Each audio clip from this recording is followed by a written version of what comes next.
and I'm CEO and founder of Formsfield, which is a 3D printing marketplace for useful home office products.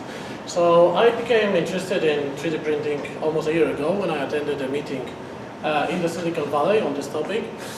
And the idea of owning a machine that can produce almost anything from at your home sounded impressive. So I bought a 3D printer and I wanted to print all those cool stuff. And then I ended up finding that I can find only Yoda minifigures and phone cases out there. So I gathered up with my friend Gustav, who is also here, and we came up with the idea of creating a marketplace with actually useful 3D printing stuff. So what we think is that consumers are looking for cool designs that are verified and tested. And at the same time, there are lots of designers out there, talented designers, who want to sell their products. So the thing is to connect those two groups of people in the right way. And the existing marketplaces, they lack of quality for most. There are lots of poor, unverified designs, and also the products out there aren't usable at all. And you can either print those on your 3D printer, or you can order them and have them delivered. Hardly ever both those things. So those are the problems with the existing marketplaces. So our customers are basically people looking for cool design stuff that 3D printing technology gives them the possibility to actually have. And also 3D printer owners, and of course the designers willing to share their products. There are 4 pillars of our marketplace. So first of all, we are customer oriented. We only accept useful stuff. We only accept curated and verified designs, and we focus on home office products. So that's the overview, and the prediction for the 3D printing market is almost 50% growth by 2018. Our business model is a 20% commission fee from products sold via our platform. So why now? Actually, the prices of 3D printers are becoming more affordable for people, and people are getting more interested in 3D printing. At the same time, they are unable to design on their own, so they're looking for products out there so they can click and have it delivered at home or have it printed at home. So that's basically a great place to be. And here's our timeline. We'll be launching soon in June 2015. By January 2016, we want to implement worldwide shipment, and perhaps in the future, we want to implement white label for retailers.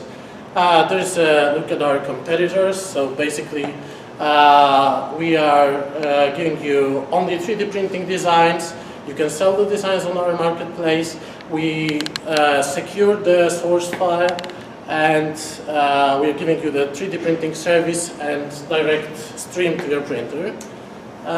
Here's our team. Gustav, who is entrepreneur and investor. He has been CEO and CFO for 18 years, and he had some successful IPOs.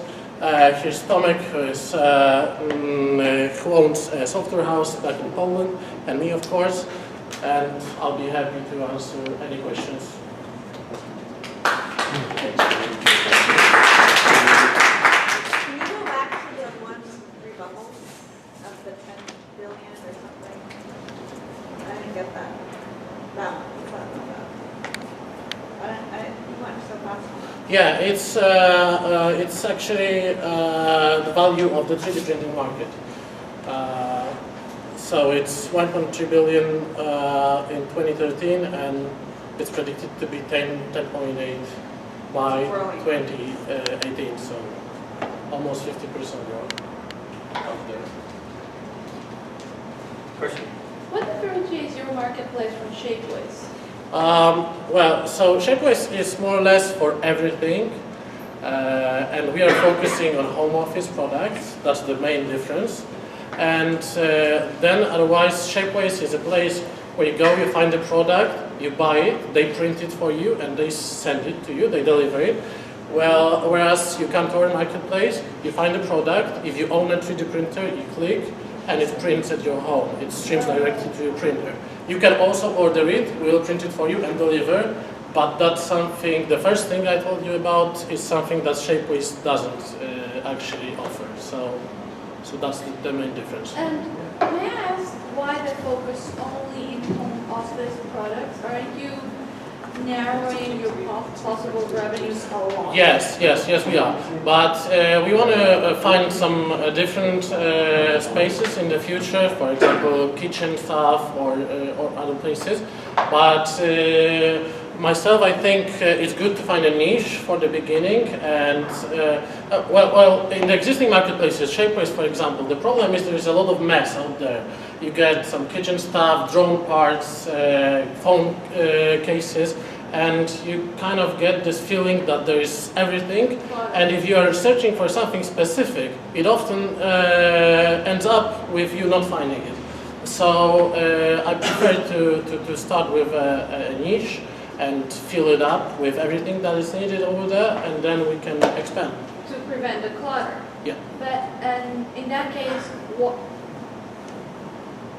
what data made you pick home products versus, say, kitchen or other? Is it just based on taste, or is it backed by data? Well, I thought that would be the easiest thing to start with. Cable holders, some upgrades for your desk, some organizers at your office. So I thought that would be the easiest way to find the designers who actually will be prepared to design stuff like that. And I hope it works. I think that's good, but what I would do, find out what is the most sold category in Shapeways that has everything. And maybe, yes, it may be easy to sell home office stuff, but the bestseller category in Shapeways is That's actually the second most popular category. Oh, the first great. one is... then that should be your answer, you know, it's backed by data, it's way stronger. Okay.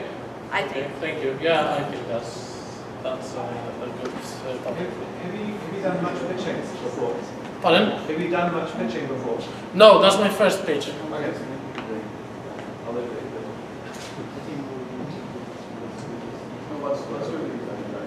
But what did you want to say? Oh no, it's just your earlier pitch. Like if you've been pitching for ages, I'd give you some notes. But if it's your first pitch ever, yes, it's fine. Actually, it is. You just need to keep doing lots and lots of pitches. Yeah. That's why a couple of notes would be you're presenting to people, like half the people were on their phone because you didn't capture them.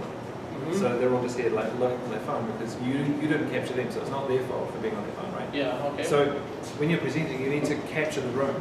And you are standing there looking like this, looking down at the computer and not looking at anyone. And also with your voice, you could change the intonation and speed and create a bit more of a story so people can go with you. Whereas it was very much you were just saying things in one after the other, and there's another slide, and it just ended up in tone. So for me as an audience member and being an investor, I'm not, but I'm tonight for this thing, right, to listen, is that I would have just tuned out. I can't remember anything because it was you weren't engaging me. It was the same tone the way through. So I think if you worked on the presentation, I think you'd do a lot better. You can start your presentation with a question. The way to do this is to tell a story. I spoke recently to an investor about numbers. It's a very small investor, 2 guys working full-time and a few interns. They get, if I remember the numbers right, they get about 5,000 pitches a year. They make about 300, 400 phone calls a year.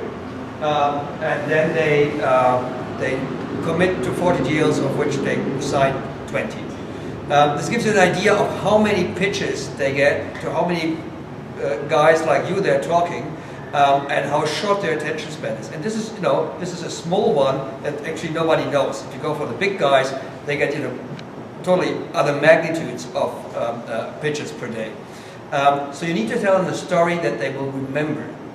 And I think this is the point to go. Once you start telling a story, people follow the story. If you just go with facts, then they tune out and just wait, okay, for the next page. Okay. Well, I agree, and I also think that for your first time you did a good job. It was clear what your product was, and I thought your slides were very simple. I'm not really a computer person, so I thought it was pretty good.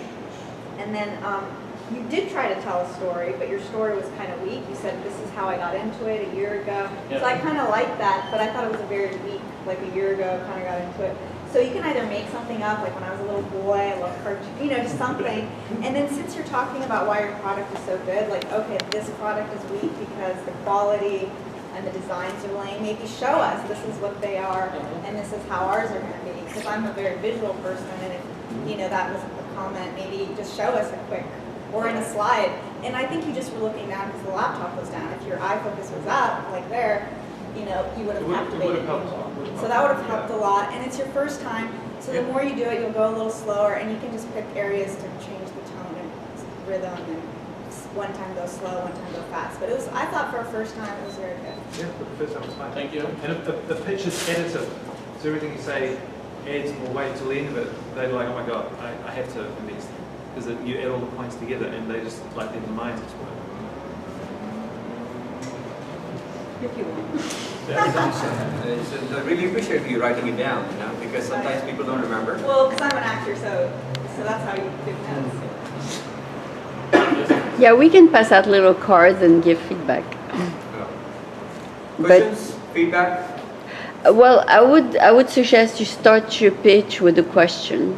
This way you get people's attention. You hook people with the question. That's one way. Yeah. Okay, guys, we can quickly rate, please. One. Reminds me of Shark Tank. Is that what this is? Like you're pitching, whether the investors. Yeah, guys, if you can give a quick feedback on the rating. 1, 2, 3 on the count of 1, 2, 3. Put your hands up. No threes, Natalia. I honestly feel it was a 3. No, you can't have a 3. That's like I can't go this way or that way. Okay, good. Thank you. So, Oscar, right? Yes. Oscar, yeah, no, thank you. It is so important, you know, really, the importance of captivating the audience and the investors and the attendees or whatever that is. It is so important, you know, we do that. And storytelling is obviously is the right way to do that. And some of you have done it more, a few times, more than others, but you know that's the whole idea. It's like you get this valuable feedback from here. And body language counts. Body language counts. I could be standing here like this, you know, because this is Silicon Valley, so people are going in the shorts and, you know, I don't know, t-shirts, and that's okay. But, you know, as long as there is a limit within, like, you know, body language, just follow your, you know, notice your body language. You know, it's important too. Very good, very good. Okay, so so next we have Alan. Yep, Alan is all the way from Philippines, guys, and his company is VINT. Hey folks, can everyone hear me all right? Hey guys, how about a round of applause? Okay. Alright, so I'm Alan. I'm building a product called VINT. And the reason why I started building this is because I personally discovered this problem of blind busyness, wherein we're doing a lot of stuff, and that's just it. We're just doing a lot of things, and I discovered that this problem is due to how our systems are set up. Like the products that we use at work, we use, for example, project management tools like Jira, Asana, Trello, and whatnot, or to-do lists. The issue there is they encourage us to be busy, which is the metric of success is if we tick the check boxes. Yes, we're doing a lot of stuff. And the huge danger there is there's no conversation around, are we doing the right things in the first place? Hence, a huge effect is, if you ask a person, did you win at work today? That's an absurd question. They don't know how to answer it, and it's only, people are just attaching their value to how much they're doing. Oh, I'm going to work on overtime, I work X hours per day, I work on weekends and whatnot, but it's not measuring impact, it's only measuring activity. Hence, VINT, which attempts to orchestrate progress instead of mere activity. The way it's done is if you have any goal, which is, for example, you want to increase your monthly revenue, you can break it down into the best bet that you have towards achieving the goal. So instead of thinking in terms of projects and tasks and doing a lot of things, it's more about the 80-20 rule, wherein what are the few key things that will actually move the needle. So first is brainstorming, what are the key things that's going to move the needle? And second, are we performing according to the recipe of success that we created? So the market for this product, my earliest adopter is this group of people who are trying to employ this thing called OKRs. Are you guys familiar with OKRs, Objectives and Key Results? So this is Google's style of goal setting, wherein every quarter, the entire company would have something like 3 objectives. Increase revenue of product X, increase the number of users, increase whatever other metric. And they cascade those objectives down to every individual. So this tool, for example, works perfectly with that type of mindset of what is the company trying to achieve, and on a daily basis, what am I doing according to it? The market for it is just going to be larger and larger as we leave the industrial age. The reason why we were in the culture of blind busyness was because in the industrial age, the average worker wielded screwdrivers in the factory. They did repetitive things like this, wherein the metric of success was how many times did you put that cap on, right? Hence, people don't understand the big picture. While in our age today, and much more in the future, everything repetitive will be automated. So this task of putting the cap on, that won't be for humans anymore. If that's your only skill, you're going to be unemployed. So every human being should now be a creative thinker against the big picture goal. The thing that we do every day should be intentional, feeding the big mission. Hence, winners like Google, Zynga, LinkedIn, Twitter, Oracle, Intel, they're using OKRs. What's unique about WinMeter that other OKR tools aren't capturing at the moment is it's so simple and natural. If you research existing tools like 7G, Status Pass, or whatever, there are existing tools for this, but they're just so damn complicated. Well, this thing is as easy as a whiteboard or Trello. You just put the damn goal and then add sub-goals and whatnot, and there's metadata, so you can modify it. Green, yellow, red, good, okay, bad status, what's the percentage level and whatnot. I will support more and more metadata. So yeah, that's kind of WinMeter, addressing... It's active? Sorry? It is live? We're in private beta, yeah. So we're currently testing with a small group of people, and we aim to deploy this to our first candidate paying customer within 2 weeks. Yeah. Very good. That's it. Thank you. Feedback welcome, and also actively looking for advisors. I would say it was very good. Very. Like 5+. I think the way you capture and tell a story is really good, but I think you extend it too much, and I'm missing the. I'm not an investor. I'm not. But I think they would like to see the business model a little bit more about how it works and things like that. And I think you were just telling your story. And I like your story because I'm not an investor, so I'm really happy here listening it. But I think you're missing a lot of things that a pitch requires to get the money. How much I would pay for that service? It was very conversational. Yes. And you were very confident, and it was like you were just talking to a friend. So even though there are those other elements, maybe add those that do it. I think he has to do what he did. Yeah. Okay, a pitch is like 3 minutes, right? So what he did, turn it into 1 minute and add the other parts. Yeah. Because it was very clear what problem you were addressing, but that was like 60% of your time. I got the problem straight up, but I'm not sure about your product. Yes, so I don't much. understand you spend way WinMeter too much that time much. in the problems. How much would I pay for your One little service? thing. I would just to be cautious, BC-ness, I would make it BC-ness or BC-ness in quotations, because when I just look at it, it's like, oh, he misspelled business. And in my mind, it's like, oh, he had a typo. But then I know, oh, no, you mean business.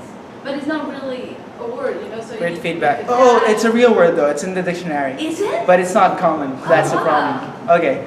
Oh, wow. But My- great feedback. Yeah, if people can read it, even if it's a piece, a really beautiful piece, kudos to this, is going back in time in the industrial age. No, and what he did with and then the demo of. and then Yeah, telling that you, was this is very, the very whole good. thing. That was very So good. I think you You're could out of the shrink job tomorrow. all his pitch. All his pitch. This should be your Your start opening. with this. Mhm. Because after this you have my full attention. So, okay, now I'm listening. Yeah, I was If you only listening. use that part for the start, you don't even have to tell the rest of the story. You already got it. So then you can start expanding on what WinMeter is and all the metrics and all the. And the price, the price. Sorry? Yeah, sure. Yeah. We're 40. We're 40 Just sign people. up, and then let's keep in touch. We are UX designers, so we use it as Congratulations. Very good. I'll use it too, because sometimes I feel like, oh, what am I really wasting all this time? Am I really accomplishing my goals? So if there could be some app or whatever you do. How much would you charge her to use your service? The pricing model is, I'm still finalizing it, but the way it works is it depends on the team size. So, No, she's a one-woman show. okay, so for a single person, I'm working out something, Reasonable. it's very low. It's not beyond $10. Great. Yeah, so whatever the price is, it's all negligible already. Do you have a card? Yes, I'm gonna give it to you. All right, you got a customer. You Yeah. got a big customer. This guy's have 40 people in Costa Rica. Yeah, that's 40. help you with the UX. I am the second customer. I like it. I think a lot Awesome. of people who kind of aren't, you know, just. Focused, yeah. Yeah, aren't focused. You know, she's very focused, but she said that was one of her qualities, but maybe not everyone has that. This would be good. This looks really appealing to me because we use Jira at work, and I'm a creative, so the programmers love it. But I, as a creative, I hope he doesn't hear me. But I forget to use the hours, and it's just like this looks really graphic, like really so And visual. actually- So it's easier for me. Like And actually, right now, like every small business that is trying to innovate, like we know that we have to change it. That's why I'm using balanced scorecard, which is most likely. And what I'm seeing, what I've not been able is to use it in my company as a culture. You know, because at the end it's an Excel what I'm doing, and it's not. So I see you have a lot of features in this. Like there are a lot of the small companies like us that we want to change, and I think this tool could help us a lot. Not for larger companies, but I think your business should be in the small ones, like Yeah, from the small guy to the big guy. Yeah. because the change it starts in small business. Awesome. Awesome, good job. Good job. Got some feedback right there. Well, everyone said it. So, Thank you very much. Yeah, there you go. So guys, this is excellent feedback, and the idea being like, if you are standing in front of, because I hosted a speaker here from Techstars, and she said, you know what, Pawan, by the time we actually pitched and got funded from investors, she gave me a number I couldn't believe. We had done it for 1,500 times or so. Like, she's like, she kept on doing and doing and doing it. So the more you do, the better you're gonna get at it. And the feedback is gonna hurt and it's gonna bite you, because that's it. Hurts hearing like the frank feedback, but it's only gonna make you better. And that's what we want. Okay, guys. Next, who's next? So Alan was from Philippines. Next one we have Australia. Yay. There you are, Roger. So Roger's company is, I love the name, Swish.